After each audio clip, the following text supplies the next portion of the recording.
Olá pessoal, professor Welber. A nossa aula vai iniciar na disciplina de programação orientada a objetos. E na aula 1 a gente vai falar sobre a introdução à função e o conceito de função.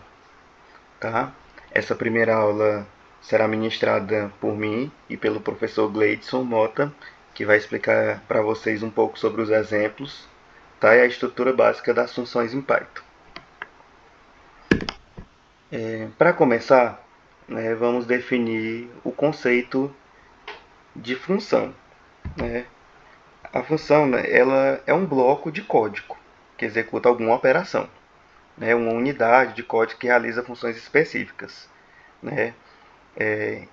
Em Python, lembrando que o Python é uma linguagem de programação de alto nível, né? Foi criada em torno do ano de 1991, né? E é conhecida, né, pela sintaxe limpa e fácil de ler, né? O que retorna uma função aí popular para iniciantes na programação. E ela, né, pode receber parâmetros como entradas, né, executar uma série de comandos e retornar um valor como saída. As funções são utilizadas para organizar e reutilizar o código.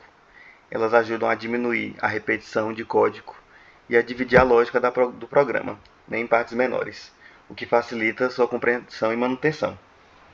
Aqui do lado a gente pode ver um exemplo de função simples. E também lembrando que a gente pode utilizar as funções para cadastros, para impressões, retornos. Né? É uma linguagem muito complexa, porém muito intuitiva de se estar utilizando.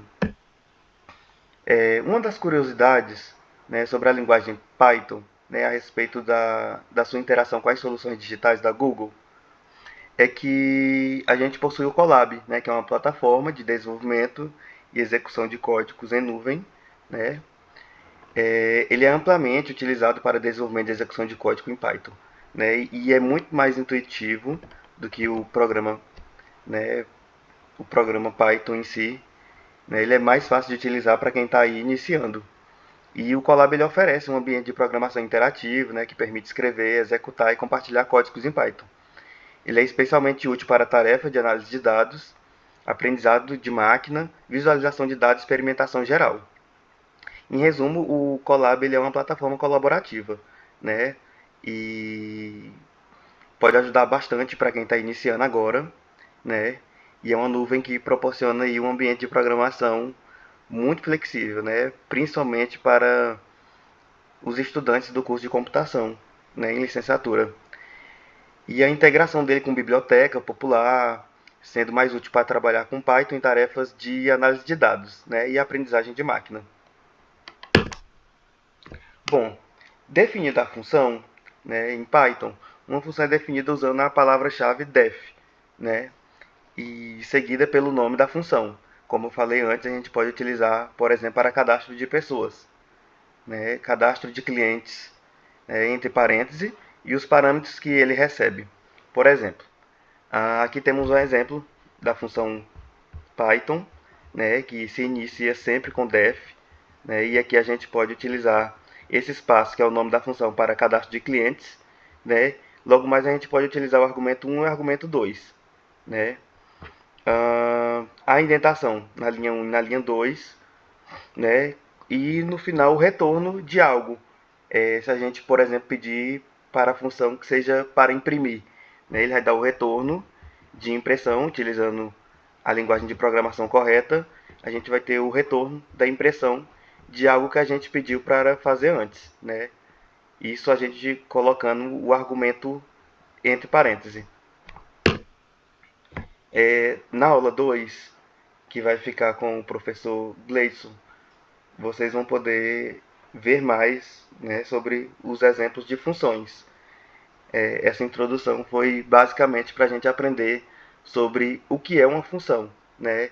E dentro da linguagem Python, que ela né? e algumas curiosidades sobre como utilizar ela no Colab, que é um ambiente colaborativo e bem intuitivo para quem quer começar, iniciar a programar, tá? Obrigado, o professor Gleidson vai dar continuidade com os exemplos. Obrigado, Elber. Olá a todos, meu nome é Gleidson. Irei dar continuidade à aula. Estrutura em Python e alguns exemplos. Estrutura básica em programa em Python. A estrutura básica em Python inclui vários componentes essenciais que formam a espinha dorsal de qualquer aplicação. Aqui está uma visão geral, que se divide em 4, né? 1. Indentação. 2. Comentários. 3. Variáveis. E 4. Operadores. Indentação. Python usa indentação para definir blocos de código, em vez de chaves ou colchete. 2. Comentários são usados para explicar o código utilizando o símbolo, mais conhecido como cerquilha.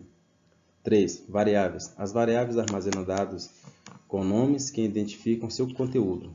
E 4. Operadores. Operadores realizam operações matemáticas, lógica ou de atribuição. Aqui podemos observar alguns operadores e expressões em Python. Temos operadores, descrição e alguns exemplos.